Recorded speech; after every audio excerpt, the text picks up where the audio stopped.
Hey, welcome guys. Today I have a special build. This was a present from my friend Ray from Texas. Ray, special thanks to you for sending that to me. That was very kind of you. So I'm going to be working on this. What we have from Moebius models is the USS Franklin from Star Trek Beyond in 1/350 scale. Now take a quick look at it. I've already opened it up and took a quick glance. It's a nicely done kit. The windows are already cut out. We have some clear parts to go, so we may try to light this to a certain degree. I'm not sure what all kind of lighting. Typically Star Trek models are a little bit complex in their lighting, or can be, so I'm not sure what all I'm going to do to that. It doesn't look like there's a whole great many parts there. We have pieces for the warp nacelle. Looks like you have pretty much half of the hull all one piece. This looks like there's some buildup around the in-between of the saucer sections and a little bit of the pylons. So I'm just going to get started with this and we'll see where it goes. Alright, here you can see I'm working on the warp nacelle, and I've come up with I think a lighting system that, at least on the front, with the Bussard collector that I like. As you can see, I've painted this with a transparent yellow on the inside, so also have that glossy look. And if you look in there, we have a single LED, and that's a 10 millimeter clear white LED, and it's pre-wired.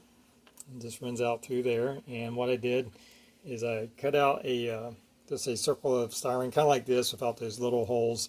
I first tried doing like a multiple light system, and it just didn't look right. I had multiple hot spots on it, and it really wasn't illuminating the dome very well. This 10 millimeter clear LED is doing a much better job. It's, when I put the dome on, it diffuses.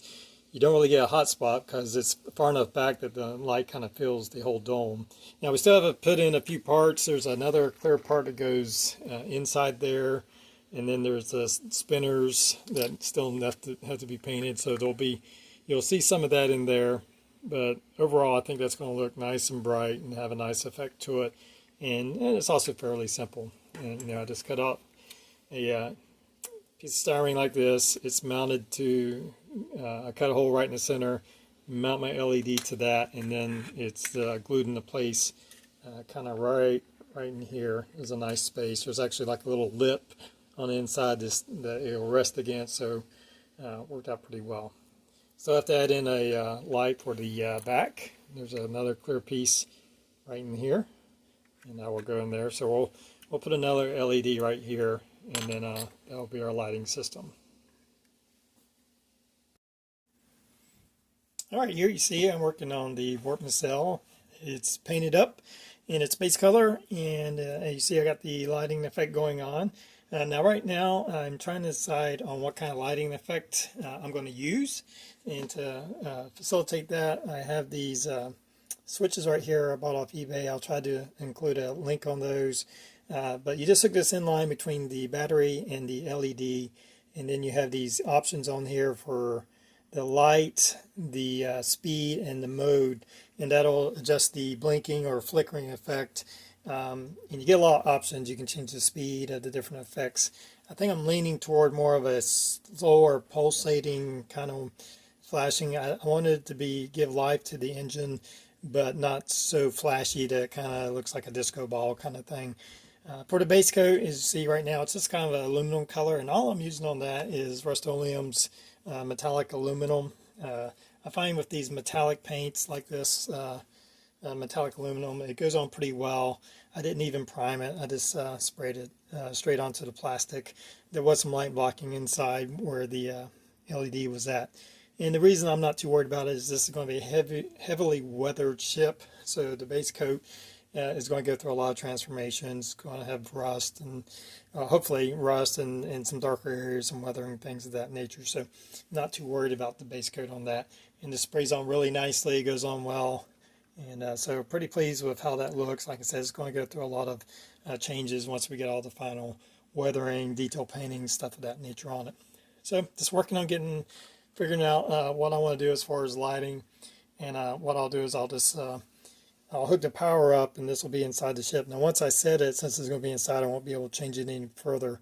I could run a line separate to the outside, but I don't want a bunch of lines coming out of the ship. Pretty much, I'm kind of leaning toward having a plug on the ship to where I can just plug the power in straight to the ship. So that's what I'm leaning for. That, may change, but that's what I'm kind of focused toward right now. Alright, so I decided to change the base color. Originally I was going to do it with this aluminum from the spray can. Just wasn't quite happy with how that was looking, so I primed over all the main sections, or at least some of the main sections right now. And then I went over and painted it with this pale gray. Just thinned it down with a little acrylic thinner and used my airbrush to paint it on. On this top section here, I painted most of this pale gray. Now I left this really textured section right here, just that primer gray, so we'd have a little color modulation going on right there, and I think that turned out pretty good. And here we have the bottom section. Now I've also added in a matte coat over this to kind of protect that finish, give a little extra layer of protection there. We still have to work on all the lighting. I've sprayed that. I cut the aluminum on the inside when we put the lighting to help to reflect the light and bounce that around inside there. And we'll get that all sealed up.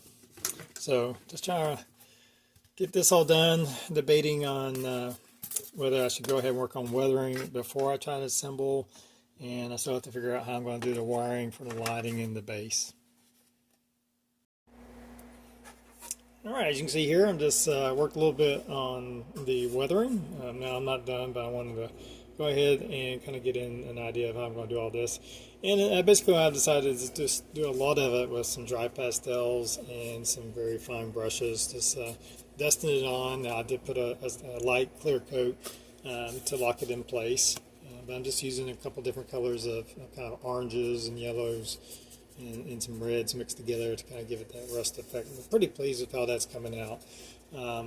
As far as the interior windows, I've decided not on the edge right here of the saucer. There's little plastic inserts. Now you're supposed to insert those plastic inserts into the other plastic piece prior to assembling. This way it's made, it's hard to kind of get it in there. But I wanted to go ahead and attach this and paint it, and that way I wouldn't have to worry about trying to mask off all these little tiny windows. Now I know there is a masking set that you can get. I forget who makes it, maybe Aztec Dummy, I'm not sure, that you can get to mask all that off, but I didn't really feel like spending that extra money on that. So what I've done is just used this Tester's clear part cement and window maker, and just filled in those gaps, and it actually worked pretty well. If you can see in there, I just dropped it in from the side, and it sunk in pretty good, and it's filled in the windows. So I'm pretty pleased with how that's turned out. I've installed the little marker lights pieces over here, and I've had to I'm going to be putting an LED in here, so I actually kind of blocked out one of the windows because I think you'd end up kind of having this whole window flash. So the plan is to take some small 3mm LEDs such as this, and you can actually see where I kind of sanded it down to be flat. And actually I think this one will go on this side, and I'll put it in here right underneath this clear plastic part, and then I'll light block around it. I'll probably put some aluminum foil around the light to kind of contain all that light to just there, and it'll cause that to flash. And I'll do that with, I think the plan is red, green, and two white lights here that will all be flashing. So that's the plan as far as that. I have attached our warp nacelles and ran the wiring. You can see where it's kind of coming through here. It was a little bit of a, you have to kind of channel out a little bit right here, but there is pretty good space to run that wiring now, and I'm using some fairly thick like telephone wire. You can get some smaller gauge wiring, probably be a little bit easier.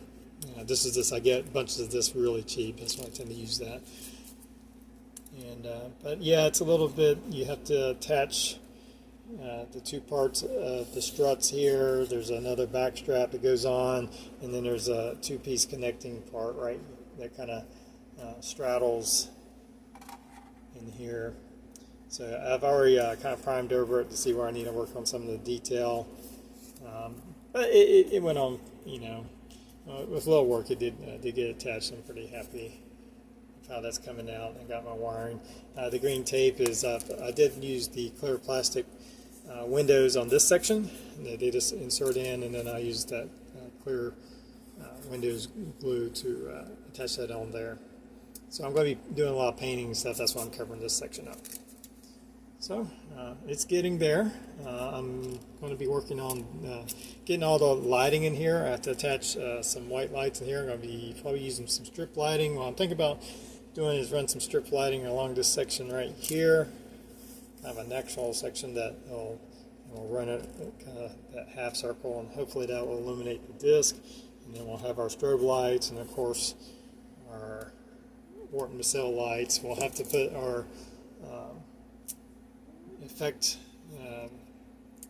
This will use to modulate the lighting on the Wharton nacelles, the Bussard collectors. So that will have to go inside here too. So I'm just going to work on that, and I'll come back once I get that wiring done. Alright, I have most of my wiring and lighting in place now, so I'm getting close to sealing it back up. And obviously I need to clean these wires and get them fastened down a little bit better, but I just want to kind of show you on the top here. I have my marker lights, and these are flashing lights. They're all kind of interconnected on the same loop. One of these is a pre-wired flashing light, and that's where the power comes in, and it kind of goes through the others, and so they'll all be on the same cycle of flashing. You can tell where I put some aluminum foil to do some light blocking, because I have a red and green one and two clear ones, and I don't want that kind of showing up on the interior windows. I think I still have to do a little bit of light blocking. I've already tested the lighting, and I did notice the green one was flashing out one of these side windows a little bit. So what I'll probably just do is black out that particular window. We don't have to have them all lit up. I did do a test light of the main lighting for the inside with this strip lighting, and for that I used the strip lighting here, and these are ordered these you get these in different sizes, and these are really close together, and they're large lighting elements, and they're really bright. So I had this segment kind of going around here firing out, and it seemed to do a really good job. I temporarily put the top on, and it got really nice and bright inside of there. Now, one thing I did have to do is originally I was going to have this control to give a kind of a strobing flashing effect on the Bussard collectors, and it was working, but for some reason I was getting some feedback, and it was causing our interior lights to have a minor kind of flickering effect. I have it all coming in, one power source coming in, and then they're kind of branching off from there, and I'm not sure, this is not my, specialty is all the wiring and stuff. I'm sure if I had some sort of board that could separate that. But I ended up just kind of removing it, and it's just going to be solid. So a little bit of loss there, but I don't want the interior lights flashing. So I'm getting ready to close this up. We still have a lot to do. Oh yes, I also added in some just some regular LEDs that are going to be for the impulse engines. But tricky part. It seems to fit the top seems to fit on pretty well, but we'll have to glue it on, and there are a number of light leaks that I'll have to address. So I'm going to work on getting the ship sealed now.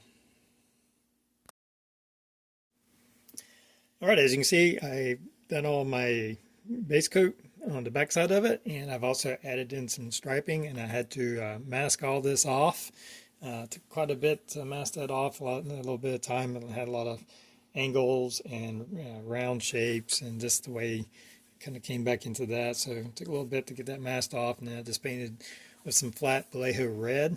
Okay, and one tip is I put clear coat on the base coat before I put the red on. Red tends to bleed a little bit or overspray, and it's a little bit difficult to move off. It stains real easy, so that clear coat makes it a little bit easier to clean off. I did have a little bit that I had to wipe off that kind of overspray or got through the tape, and I just took a little bit of alcohol and on a Q-tip and wipe it off, and that clear coat kind of helps give you a little bit of a barrier before it starts digging into the base coat. So anyway, I'm going to go ahead and finish this up. This project is kind of lingered on for a while. I've had busy holidays and have gone a lot, so this is taking a while to get done. It's been fun, but I'm ready to finish it up. So I'm going to go ahead and do my weathering, final coats. We still have to add in the Bussard collectors and the end pieces to the warp nacelles, and we should be done. So when I come back, the model should be complete. Alright guys, well here is my finished Moebius models USS Franklin from Star Trek Beyond. Overall, very happy with it, with how it came out. And there were some ups and downs, especially with the lighting. Didn't quite get the effects up front here with the, I believe they're Bussard collectors. But overall, I think the model came out really nice. It wasn't necessarily this isn't necessarily my favorite design, but the more I worked on it, the more it kind of grew on me, and now I really come to appreciate it a lot more. And I think that's what happens when you invest time into a model. You start to appreciate it more, all the details that went into it. It was a little tricky here and there. Some of the parts, you know, it's not quite like, say, the Bandai where everything snap fits. There's a lot of gluing. You have the sections around the saucer here that are broken up, so you get a lot of little, if you light it, you're going to get a lot of little light leaks and gaps and stuff. But it really wasn't too bad. You just have to work on it. I finished up with all the weathering. I just almost all used some dry pastels, mostly a lot of rust colors. And these are just some dry pastels I have here, different colors I got at my local hobby shop. You just take a piece of sandpaper, grind them up on some sandpaper. I like to use worn out paint brushes that just have a little bit of a nub on them, and that way I could just literally go in and paint in each little line. And of course I finished up, I put a matte varnish from Vallejo with my airbrush over it to kind of seal it in and give it that nice flat look. I really like the weathering on the fact that this is a very weathered and beat up ship. They do give you options to do it either new or weathered. They give you some different decals that are a little bit brighter or a little bit more worn. And of course that's what I went with. I did install the decals. Not a lot of decals. You have the name on both sides of the nacelle, some striping, and underneath you have its NX326, a couple of decals. They went on pretty easily and not a big deal. So just taking a look at it, one of the things that was disappointing is that I didn't really get that effect that I wanted. But other than that, you know, I think it came out pretty good. You know, I probably could have did some different things, but I'm happy with how the impulse engines came out. I had the lights turned down so the lights shine a little bit better on it. And just really happy. Take a look at also the ends of the nacelles are lit. You can see kind of the impulse engines a little better. And I'll talk about the stand in just a second. And right now it's just being powered by 12 volt LED light strip power source. Our flashing lights, really pleased how those came out. It was a little tricky getting those installed. Very pleased with the bridge section, the light, it's illuminating across the front there. I think that looks pretty nice. But anyway, it's been a while since I've released a video. Again, I will give a big shout out to my friend Ray in Texas. He sent this to me. I appreciate it, Ray. It was a lot of fun to work on. I'm very happy with it. It will probably go into my collection. Anyway, I just want to talk a little bit. I'm going to move this off its display base and just show you there. And basically all I did on this, I'm going to cut my lights on to get a better view of it. In the display base, as you can see, it's really shiny. I just sprayed a flat like light blue on it, then did some painting, but a lot of this I just did with Sharpies, painting in, writing in over. It's raised detail, so it's kind of easy to do your Sharpies. This is painted with like a tester's chrome, the insignia there, but the lettering and the stars were just done with Sharpies, plus the edge here is like a gold Sharpie. Let that, you have to give a lot of time to dry, and then I put a 2-part resin, just a very thin coat to secure it all in. So I think I did get a little bit of bleed on this one. I probably didn't let it dry enough, but really not too bad. Plus I like the really gloss, and it's protected now. So pretty happy with how that turned out too. Anyway guys, hope you enjoyed the video. Until next time everybody, have a good one.